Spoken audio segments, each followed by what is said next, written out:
What is up, you guys? So, sorry for a bit of a delay uh, for episode 2 of the podcast.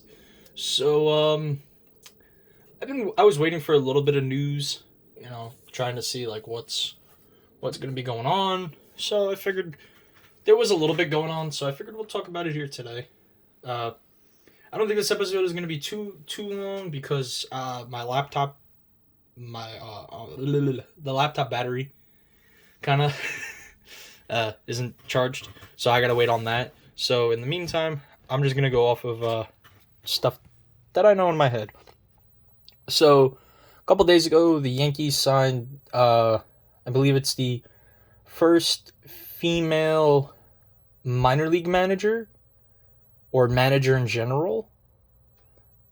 I'm not 100% sure, but it's something along those lines. Of she's the first female, either minor leaguer minor league manager or just manager in general, which I think is really good for the sport of baseball and just really good in general because like they always used to say, if girls want to be in a men's sport, mainly predominantly a man's sport, they need to be able to try out. So if she wants to be in a predominantly man's sport and manage a team, then by all rights, let her. So I'm actually really really happy about that. I hope she does well. And a lot of Yankee fans are speculating she's going to come for Boone's job after this extension is up. And I would not be surprised if, after Boone's extension, what was it, a 3-4 year deal with the Yankees is up, if she's, coaching the Yankees as the head manager. If she does well, if she manages the team well, I think she's with the low A team. Yeah, the low A team.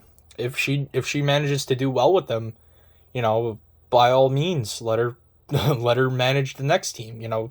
Bring her up over the course of Boone's career. She'll start with the low A, I think, and then she'll work her way up to double A, triple A, and then possibly the majors, just like a prospect. You know, and then let her try out for the major league roster. I think she could do it. I 100% think she could do it. So there's that. Again, we're gonna have to wait and see once baseball comes back. We don't know when it's coming back entirely, but hopefully soon.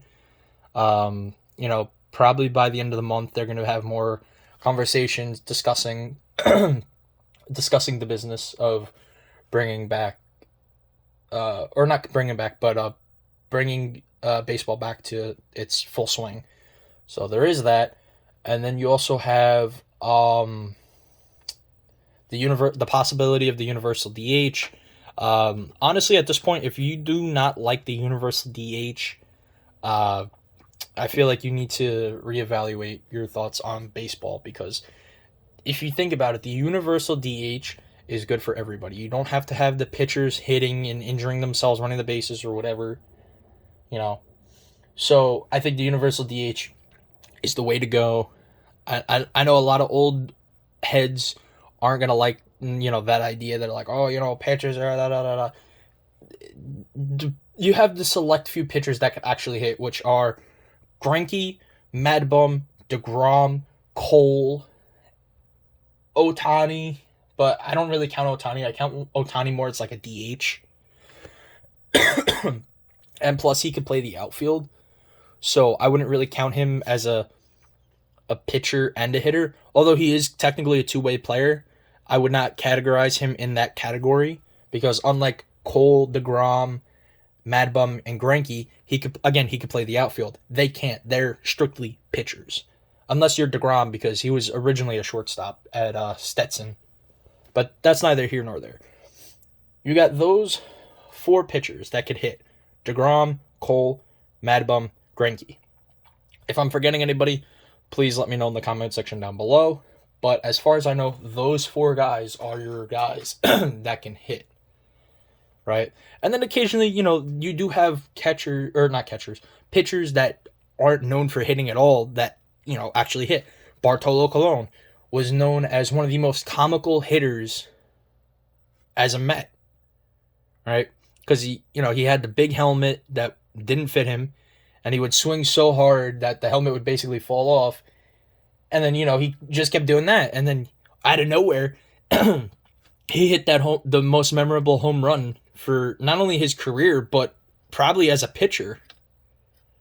So, if that's how it's going to be, where you occasionally get a guy that's going to do that, then it's not worth it, in my opinion. I think we need to have the DH universally so that teams can give certain guys more reps or more days off and let them DH and then let somebody else play, or let that somebody else play and them DH.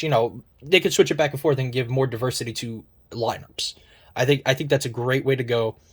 I don't see anybody really disagreeing with the universal DH other than maybe some newer guys coming into the sport or the old heads.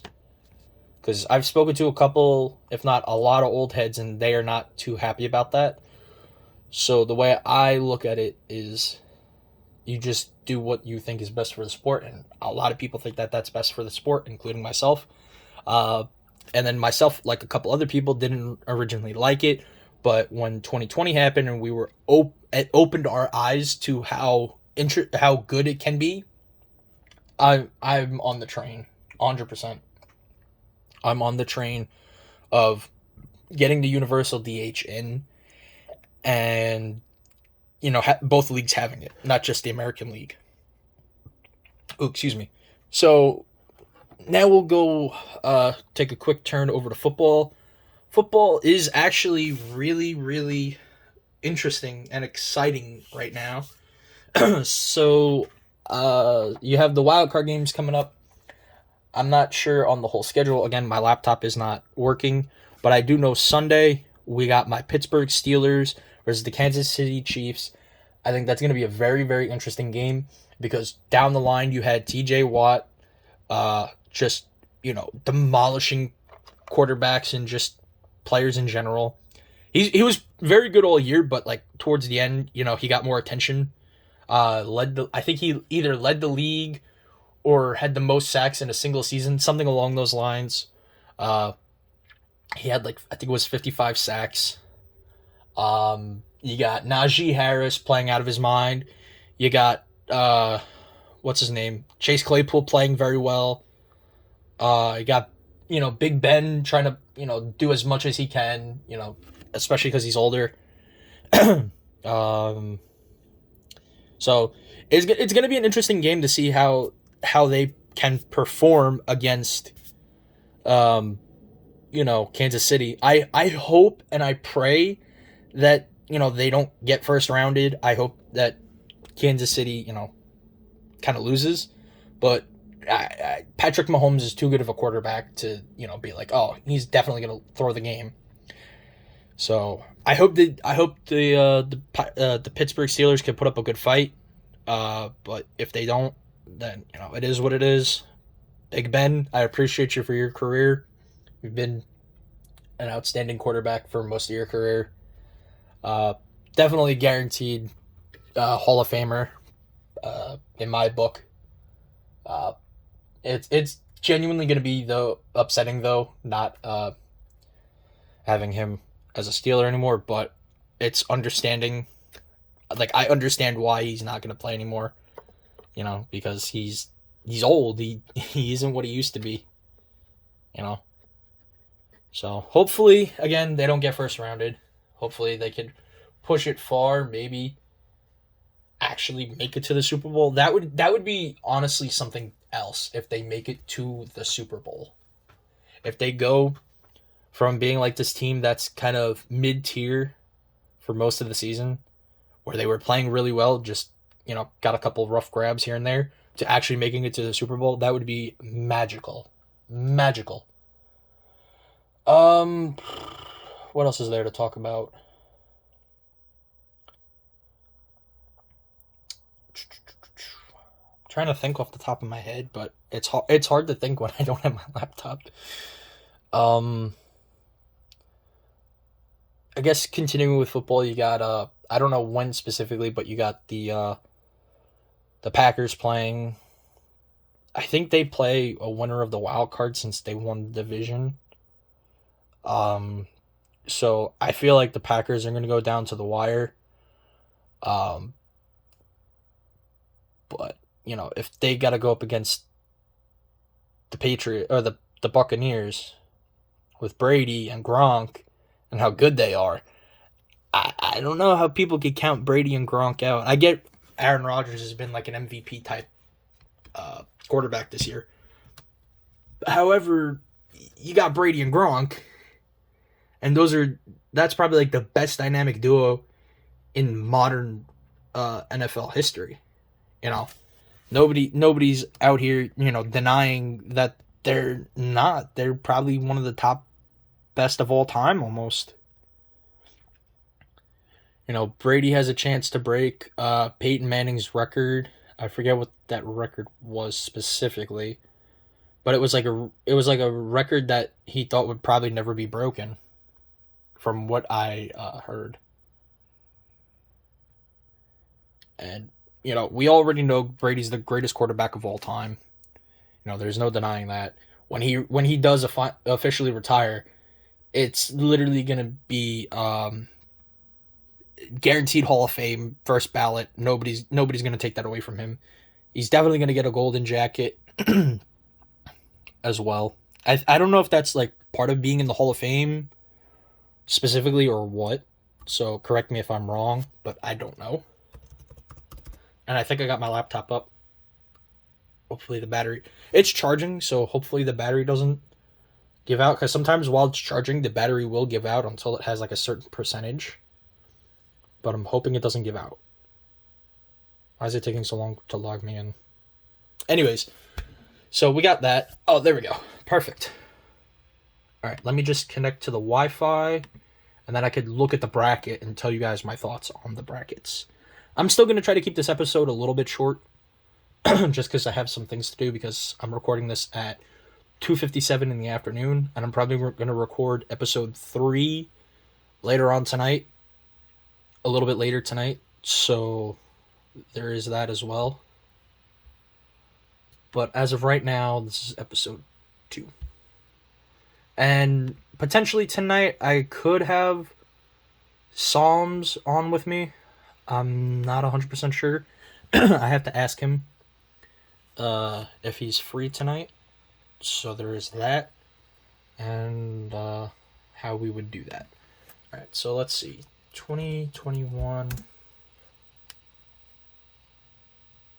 NFL playoff bracket. There we go. Alright. So for the wild cards, Saturday we have 2 games. We got the Raiders and the Bengals, and then we have the Pats and the Bills.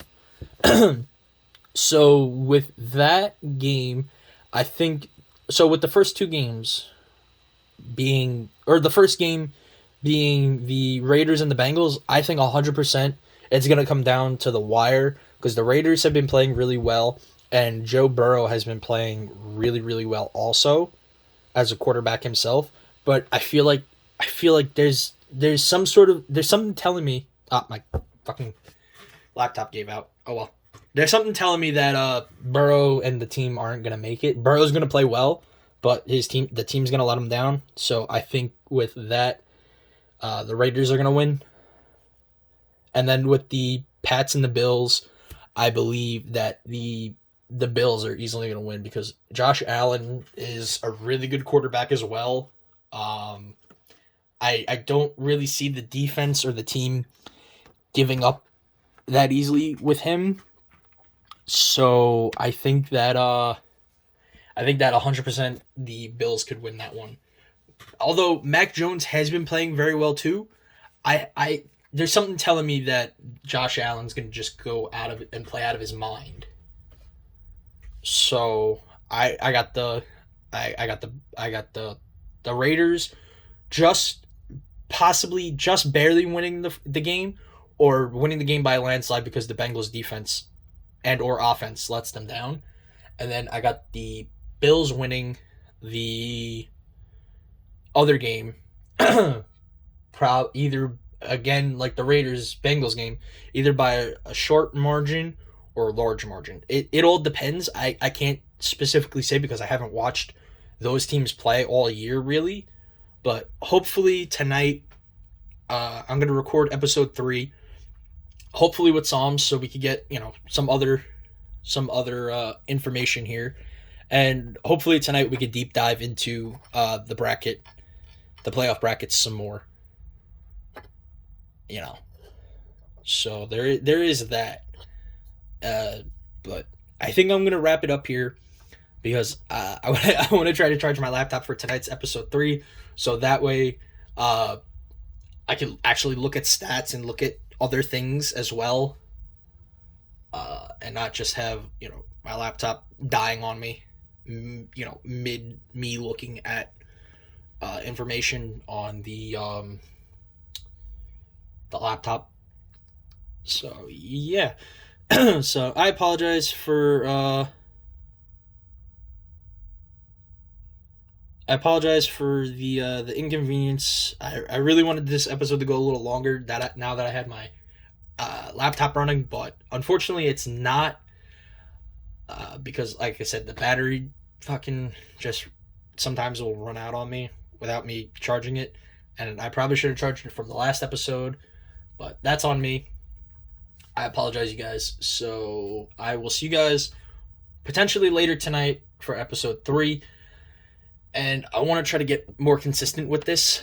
So so that little break I had, it is what it is. That's the break. I'm gonna start grinding this out more and more and more, and hopefully try to gain some attention and some subscribers as I'm cracking my knuckles. So I appreciate you guys. Make sure you guys like, comment, and subscribe. Share this with your friends so that they could subscribe too if they're into football, basketball, baseball, hockey, whatever. Because we're going to talk about all sports. And I hope to see you guys in the comment section, telling me, what you think about the NFL playoffs, what you think about the female manager that the Yankees signed, the Knicks, by the way, which we'll talk about later tonight, how they're doing fairly well during the season, especially RJ Barrett going, I think, back-to-back 30-point games, essentially. What you think of that, and just what you think of the Islanders, the Rangers, those teams in general as well. And again, make sure you guys like, comment, and subscribe. If you've done that already, I appreciate you, and I'll see you guys tonight. Thank you for watching, and enjoy. And let's go New York sports.